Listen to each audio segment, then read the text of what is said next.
এটা পাবনা স্কোয়ার।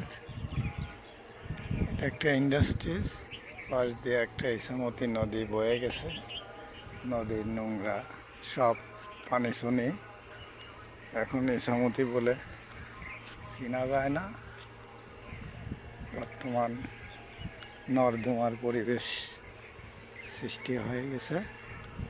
তাই আপনাদের কাছে বিনত অনুরোধ, নদীটাকে যেভাবে কাটার দরকার নদীটা কেটে চলাচল মানুষের প্রাণ রক্ষা করেন।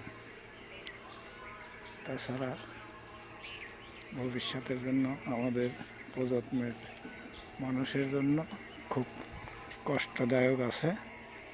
এর জন্য আমরা বলতেছি নদীটাকে সংরক্ষণ করুন।